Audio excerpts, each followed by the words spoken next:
Imlaw Tula. Adventure level, not available. Gnome, Kirkenian.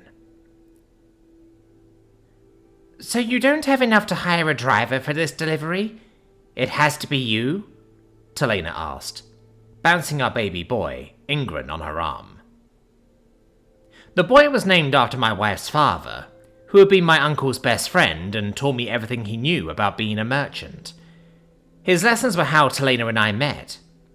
She's the reason I am a firm believer in love at first sight. Her father was less than thrilled to hear about our courtship at first, but he came around and endorsed our wedding. He never hesitated to offer aid to us as our family grew, right up until his death just a week before Ingram was born.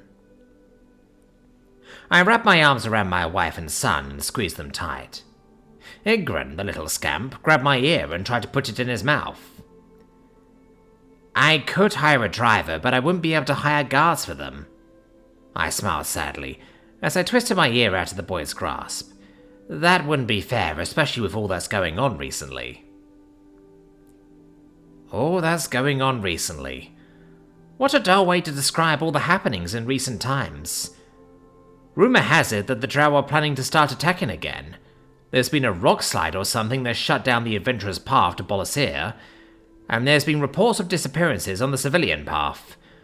I'm definitely going to need to hire guards. But what if you run into another Nahalim? My darling, I'd rather pay guards and run into a Nahalim myself than hire an unguarded driver and have them run into it for me. I kissed her cheek and put a hand on her shoulder. I'll make sure to hire the toughest of guards, and this will be the last time I have to do a delivery myself. The original plan had been to hire both a driver and guards for this job. If the giant rats hadn't killed my Narcissus and destroyed everything but the metal I was transporting, I'd have been able to stay home with my family and let business take care of itself for a bit. Maybe even indefinitely. I'm glad that I hadn't had this conversation with Talena last time. Fate would have made a liar of me. It had better be. I don't know if I can take many more sleepless nights. I thought it was bad just having to worry about Junior, but at least he's an actual adventurer, she sighed.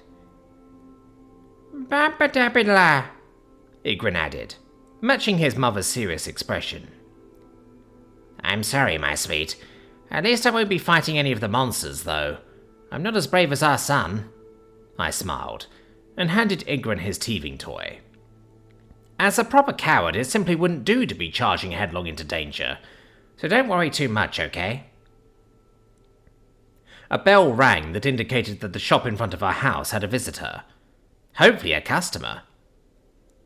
I kissed my wife's forehead and patted her free arm. It'll be fine, I said. I hope so. I smiled at her and went to see to our potential customers. I walked through the warehouse entrance, sighing as I looked upon all the empty shelves. The ones that did contain goods weren't exactly full either. That would change soon. Just one more delivery, and things would get back on track. I walked through a flap that led into my shop, and paused as I saw who my customers were. Hi, Imlaw. Nick grinned at me, with his oddly shaped teeth. Hello, Nick, I said. I'm happy you were able to find my little shop. Did you come to tell me how things went with the High Chief? In a way, York chuckled, browsing my written goods. We need a ride to Bolasir, Dash grunted, his arms crossed. The elf next door said you were going there to make a delivery for him. Arias? Well, yes, I'm going to be making a delivery for him. Going to be a tight fit if I have to hire more guards, though, I said with a sly grin. I don't mind working for transportation. How much are you paying? Well, 50 copper each do the trick. I think 75 would be more appropriate. You seem to be a monster magnet. Come now, brother, York interjected. It simply cannot be his fault that every time we've seen him, we've also seen monsters. It's also a boon that we're getting paid to travel to where we need to go. How about 60? I asked. Nash sighed, and proceeded to perform several theatrics that I had seen dozens of times before. Rubbing his chin, scratching his neck, tapping his foot, all the while pretending to think about the deal I just offered. Of course, he was actually hoping that I'd sweeten the deal a bit. Might as well. It'll still be less expensive than hiring guards from the guild. Plus, meals, I added. Within reason, of course. 3 hots a day? 1 hot, 2 cold. You prefer hot dinner or breakfast? Dinner. Alright, 60 copper each. And you buy the jerky and stew, Nash said, offering a hand. Deal. I shook his hand. Could I get some meals that have a mixture of meat and veg in them? Nick asked. Stew has proso chunks in it, Nash answered. That's a vegetable, technically.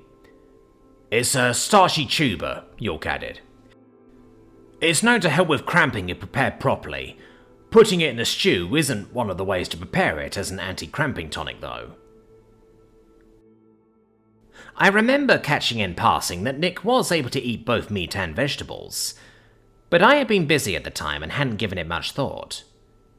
The shape of his teeth suddenly came to mind and it all clicked into place. I can help with this.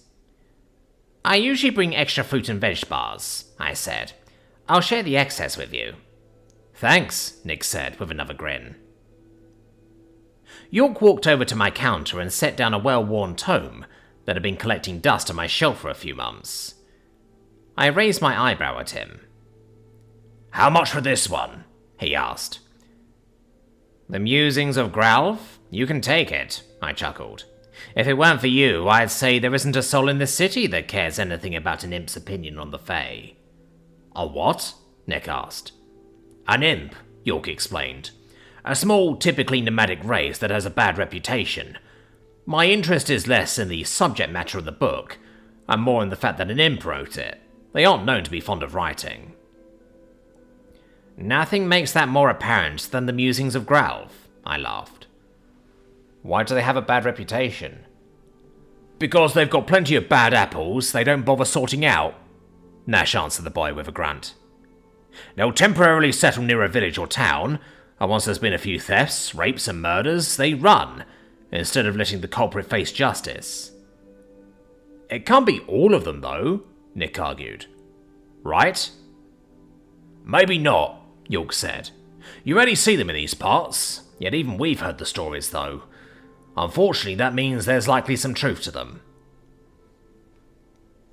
York put the book in his pack, settled his staff in the nook of his arm, and brushed the dust from his hands. The conversation got me thinking about the reputation that gnomes used to have in these parts. I grew up with people saying that gnomes were willing to sell their children for a copper if they needed one to screw someone over. That, of course, isn't true for most gnomes. And for every gnome that it is true for, there's an elf, orc, and dwarf that it's also true for. What gave rise to this generalization was that most of the gnomes in Kirkenna were merchants of some variety. The result for that is because most of the gnomes here come from migrants, and being a merchant was the best way for an immigrant to make a living. There's plenty of gnomes in Calcutta that aren't merchants, and it's almost impossible to find a gnomish merchant in Hilsheren. The unfortunate reality of this generalization is that people automatically assume that gnomes are good at business, and are more willing to trust gnomes that they shouldn't trust when it comes to matters of business. A few years ago, one of the great chiefs appointed a gnome as treasurer. This particular gnome was a blowhard who didn't have a head for any sort of business, let alone civic economics. The gnome in question gravely disrupted the economy of the city. It got so bad that he and several other innocent gnomes were lynched before the great chief's guards were able to put a stop to things. The mob of angry mer genuinely believed that all of the gnomes in the city, who were also negatively impacted by the bad economy, were somehow involved in a conspiracy to bring the city down. Even after everything settled down, there were attacks on caravans and businesses that were owned by gnomes for years afterward. It must be terrible to live in a place where your neighbours hate you through no fault of your own. I'd like to believe that Kirkenna's different, but... When are you going to be ready to leave? Nash asked. The carts are all packed up, But I need to pick up some provisions from the Adventurers Guild, I answered. Just as well. We should get Nick's level retested, York said. Really? Why? Nick asked. Because you learned some new skills in our adventures thus far, York grinned. Plus I'm curious as to how 10 impacts your level. I'm willing to bet you're at least level 6. No way. Sure, he learned a couple of skills, but that doesn't mean he went up a level, Nash said, shaking his head. Right, I interrupted. Well, the carts are out back. Go ahead and load up. I'll be with you shortly. The three nodded and left out to the front of the shop, and I exited through the back flap back into the warehouse. As I entered my home, my wife looked up at me from our kitchen table. She must have set Ingrid down to play in his room. Customers? She asked. Nope, I answered. Those were the people that saved my butt when I was on the road. Turns out they also need to go to Bolasir. So I hired them as guards. On the cheap, of course. Talena laughed. Always finding a way to save some coin. You sure this is going to turn out all right? I shrugged. It has to. I'm contractually obligated. Even if I weren't, by the time another opportunity like this came along, we'd be starving, and I'd still have to go. I know, she sighed. I'm just worried. I don't want to lose you. Talena hadn't always been like this. When I initially went on a delivery to Nileva, she had seen me off with a smile, confident in my return. Something changed when I got home days later than I should have, and told her about the giant rats and the Nahalim. She's been fretting over me ever since. If it were anyone else, I would be annoyed. With Talena, I couldn't feel anything except loved. I hate to see her worried, but I'd hate it more to see her starving. I love her more than anything, and I'd give anything to see her happy and well. I'll do everything in my power to make certain that you don't, darling. I brushed her hair out of her face and kissed it. I've got to go. I know. She pulled me into a tight hug. I returned the embrace, enjoying the flowery scent of her hair and the feel of her warm breath on my chest.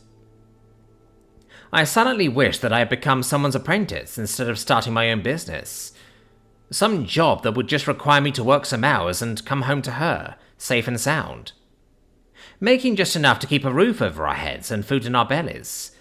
What more do I need when I've got her by my side? Unfortunately, that was a pipe dream.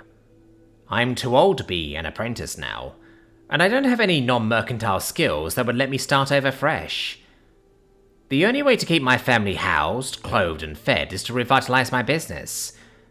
And the only way to do that is to leave Talena behind for a time, and risk my life on the open road. I love you more than anything, I whispered to her.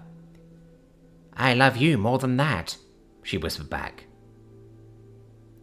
I gave her another squeeze and kissed her again. I'll be back.